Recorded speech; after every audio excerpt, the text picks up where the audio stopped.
Welcome to What's Going On, the weekly podcast and videocast of First United Methodist Church in Yankton, South Dakota.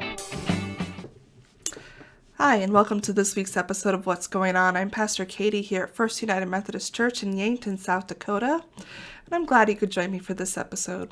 I want to begin by thanking Tiffany Bestie for sharing on what's going on last week about what's happening in our children and youth programming, as well as our camp promotion month this month. Camp is a big part of my life. It's where I heard my call into ministry. It's where I got married. It's something that my family commit to doing every year, and we will as the years go on. And so I hope that you do as well, and that you find in one of our 3 United Methodist camps a place set apart where you can encounter God in a real deep and meaningful way.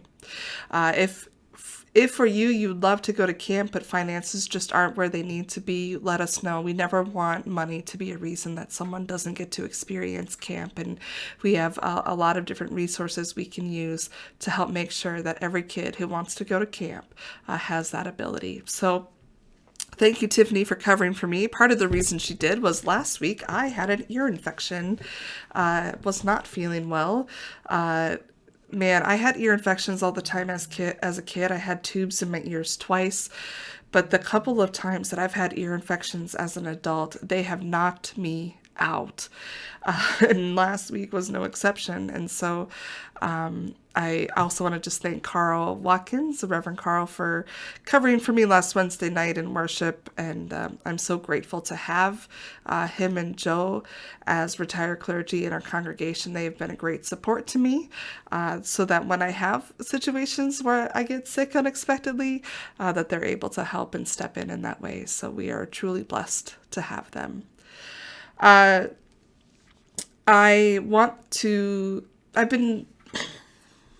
do I say this? The season of Lent is the season, I think, of self-reflection. It is a season for me of facing hard truths. It's a season of being vulnerable, and recognizing the places in my own life where things aren't where they should be, but also facing and maybe naming the things that are causing me pain or grief in my life and my spiritual life. And so I want today to reflect on a passage from the book of Numbers, which is probably not a book that you run to often in your devotional time in Scripture, but it is a really good book with a really boring name, Numbers. And I want to talk about something that happened. So Numbers is kind of the continuation of the Exodus story. And so Exodus is when we learn about Moses and him freeing the people of Israel and them going into the wilderness. Numbers and Deuteronomy kind of finish the story of Moses and of his leading the people of Israel.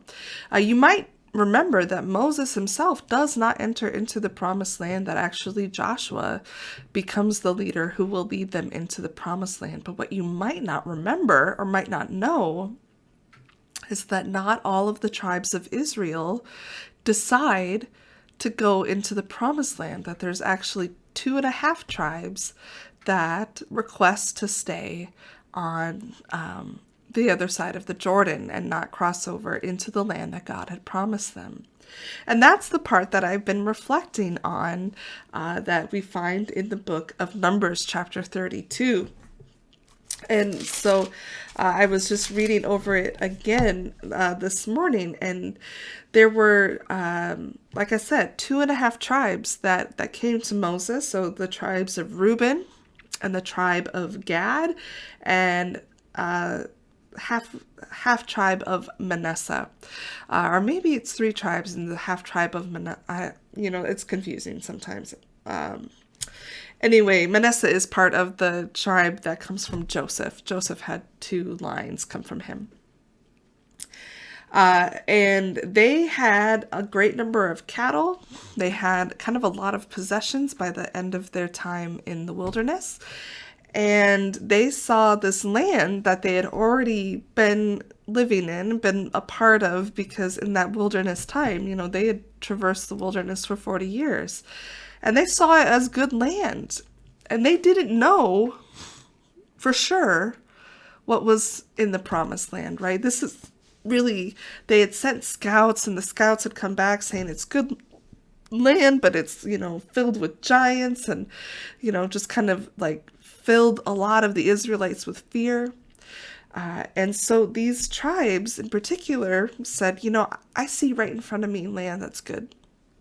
It's not as good as what the promised land is, but it also is not filled with the perils that we've been told that the promised land is filled with. And we're already here. And so they go to Moses and they say, we don't want to go.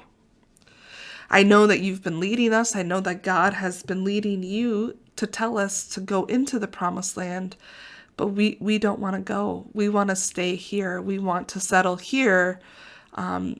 This is the vision that we have, and it's not the vision that you have. And so, can you bless us to stay?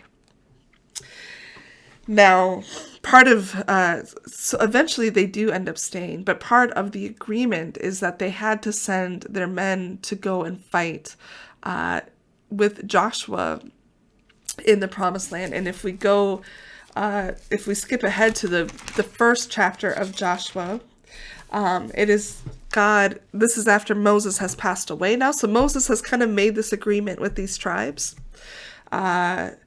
And now Moses has passed away. Remember, Moses doesn't enter into the promised land. Joshua now becomes the leader. And God is speaking to Joshua saying, be strong and courageous. I am with you. When you go into battle, you will not lose. Like, this is it. This is the time. Let's do it.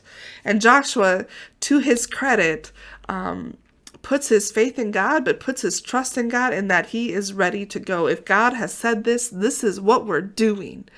And then Joshua reminds that now it's time for the invasion of the promised land. Joshua reminds those tribes that said, we're not going to go. You still need to send your men into battle. And the tribes do. They say, okay, that was the agreement. We'll send our men to battle to help you get the land, but then we're going to stay where we are. And it's interesting because we often, when we're talking about the promised land, and that we have this idea that all of the Israelites are going to go together. Like, they've been in bondage together, right? They've been in the wilderness now for 40 years together. You would think that this would be a pretty tight-knit group for what they have experienced and gone through together. That the idea of separating is maybe a really painful idea, a really hard idea. And I think that that's probably true. And that's kind of what I've been reflecting on today as I've been thinking about these passages, is what must it have felt like for Moses to have the leaders of some of his tribes come to him and say, we're not going to go with you. This is no longer going to be our community. We don't share your vision.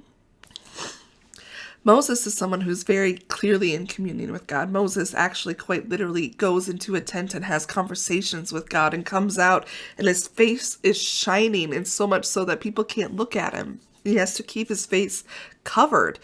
So there is no question among the people that Moses has a pretty clear understanding of what God is wanting of them and what God has asked of them. So it's not really a question of, Moses, your interpretation of things is just different than our interpretation. But what they're saying is, in some way, we're rejecting the belief that the promised land is the best place for us and that we know better. And I just wonder how that must have felt for Moses to hear that. For Moses to know that all these people that he's served, all these people that he's loved, all these people that he's led for decades are not going to stay together, are not going to be community together, are not going to be a nation together, that they are going to be separated, that they're going to part from each other. I wonder what it was like for the other tribes. I wonder what it was like, what those conversations looked like of, we're not going to go with you. We'll fight for you. We have agreed to do that, but then we're going to part ways. I wonder what that was like for them. But in the spirit of vulnerability and honesty, there's also a part of me that doesn't wonder at all. I know what that feeling is like. That's something that in the United Methodist Church that we are dealing with on a global level, on a conference level, and even here in the local church, of people who are saying that we don't share the vision of where the United Methodist Church is headed, and the vision that the United Methodist Church has for what it means to be disciples of Jesus Christ. We don't share that vision. We're going to part from you. In the last year, I've watched churches that have been very formative in my own personal life choose to leave our connection, and in some very real ways feels like, they're choosing to leave our family. And they will continue to be wonderful people and wonderful churches, I hope. But we're no longer connected in the same way that we once were. I know even in our local church in the last couple of years, we've had some people choose to exit for the same reasons, that we don't share the vision.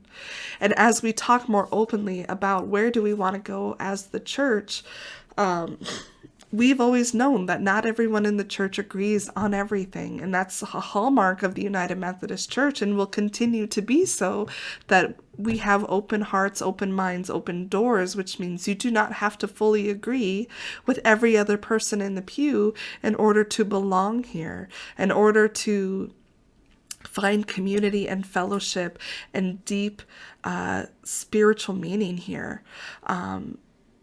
But that also means that when we have these pivotal moments of who are we deciding to be as a church, that for some people the decision will be, that's not the vision that I have.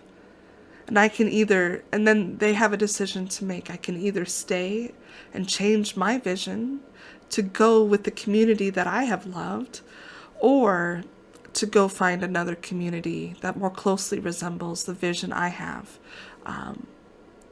And like I said, people make whatever choices that they make, and my pastoral heart breaks in losing the fellowship.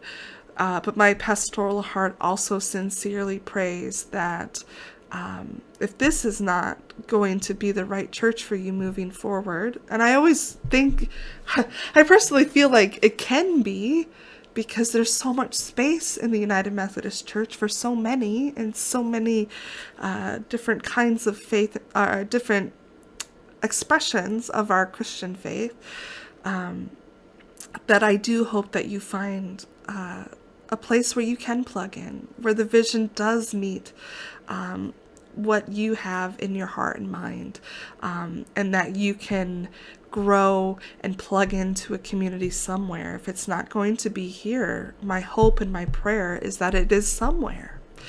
My hope and prayer, I think, and maybe it's selfishly, I'm not sure, again, is that this can be that place for you. But I recognize that that is not always the case. And then when I go into scripture and see that even the Israelites, who had God literally guiding them in the wilderness, as a pillar of fire and a pillar of smoke, and guiding them constantly to the promised land, and constantly reminding them that this is only a season, and this is where we're headed. And there were still some who made the decision that wasn't for them. And Moses didn't say, too bad, you're still coming with us, you're part of this group, and you don't get a choice in the matter. Moses allows them to do that. Fulfill your commitments, and then go. And I just think there had to be real grief in that. So I want to name that. I want to name that I have grief every time that we have someone who makes a choice, that the more clear we are about our vision, it's more clear to them that it is not their vision. That my love for them does not end that my desire for them to be in relationship with God continues, and that I truly want for what's best for them, and to find a place that does allow for them to have that relationship with God in a way that maybe something about our church just is a hindrance for them. But there's grief. I genuinely get heartbroken. I asked some clergy colleagues, because again, this is something that's happening across the country, across the world. As churches choose to disaffiliate, the flip is also happening, where there are people in those churches who say, we wanted to be in the promised land, right? Well, and maybe it's very selfish of me to talk about it in that way, but that's my viewpoint. That I believe we are leading and going where God is calling us to lead and go. But there are churches who've chosen to disaffiliate, who believe that they are going and leading where God is calling them to go, and people within those churches who say, I don't share your vision. And I wanted to stay United Methodist, and they're having to find different churches in different communities in order to plug into, so that they can live out their faith with a church and community that shares in their vision. So, it's on both sides of this. And I have to think that those congregations who are leaving people behind as they go also feel that heartbreak. There are people whose churches, who have been in their United Methodist churches their whole lives, who their churches are disaffiliating, and they're having for the first time to seek out a new faith community away from the people that they've been in community with their whole lives. There's grief and heartbreak in that. There's people for who, they've been in churches and have watched as the United Methodist Church has maybe grown and shifted in ways that they didn't agree with, and they felt like they've had to leave the church that they have loved to find a different church that more aligns with them. And there's grief and there's heartbreak in that. Like, there's no way to go through this season without pain. There's just no way. And so I just want to name that. I want to name that in this season of Lent, because this season of Lent, we are reminded of all the things that are broken in ourselves and in our world and in our church systems. We are reminded that things come to an end, that things don't always work out as we think, that there's grief. And it's scary to name that. It's scary to think about it. It's scary because we think this is it. If someone chooses to leave, everyone's going to choose to leave. That's not the case. But we kind of get stuck because every time a bad thing or a hard thing happens, we think that's going to be it. That's the last thing. And that's not true.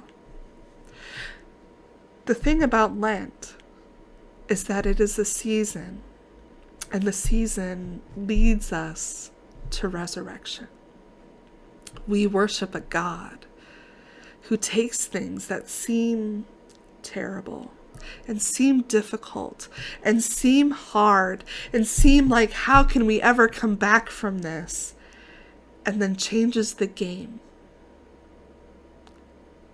Imagine the feelings of the disciples as they watched Jesus on the cross, and the day following, and thinking everything that we have lived and worked for is over. And then God changed the game. And that what they thought was an ending was really a beginning of a new life for them, a new era, not just for the church, but for all of humanity, for all of history. Don't be quick to call the game when the game isn't over. God is at work. The people that Moses were leading couldn't see the vision for the new promised land. They could only see what was around them. They chose to have the good that they could see rather than what was promised them. They could not act on their faith in God. I am asking you, as our church, as whoever is listening to this, to trust in God. Don't just believe in God, but trust in the promises of God, that God will not leave us, that God will not forsake us, that God is guiding us. Now, I'm not going to promise that I have as clear of a revelation as Moses did. God isn't meeting me in my office and I come out shining. I wish that were the case. How wonderful would that be? But I do believe that God is leading and guiding me and our leadership team and our church. And this year, again, we've really committed to being as transparent and as inclusive in our decision making and wanting to hear your voice and wanting to discern and clarify together who we are as a church, where we are headed, what we are doing. We're not going to live in this kind of blurry haze of what if. We are going to be the church, and we're going to be clear about it, and we're going to commit to it. And that means for some, we're going to be energized and excited about what God is doing. And for others, they're going to say, this is not what I thought this was. That's okay. People are allowed to make those choices. It doesn't mean that it's not heartbreaking. It doesn't mean that it's not going to be painful for them or for us. But no matter, we're going to love everyone. We're going to love the people that choose not to be in community with us anymore. We're going to love the people that choose to be in community with us because of who we say we are and what we believe and what we are committed to doing. There's going to be people that say, you know what? I didn't realize that the Methodist Church was about that and cared about that and wanted to do things about that. I love that too. That's the community for me. The more that we live into who we are, we're going to find the people that are meant to be here, the people that are drawn to our passion, that are drawn to our commitment, that are drawn to our openness and commitment to inclusion, because all are welcome here. And we're going to continue to pray for and love all who are not here. We're going to continue to love and pray for our brothers and sisters in our other churches here in Yankton and be grateful for the ministry and mission that they are doing. We're going to continue to love and pray for the people in our community who are not yet part of churches or may never be a part of a church or who've been hurt by churches. And even though they love God, find that it's very painful to try to be in community right now. We're going to love and pray for them. So I hope that you join me in that. Name your grief. Name the hurt. It does no good to pretend like this isn't hard.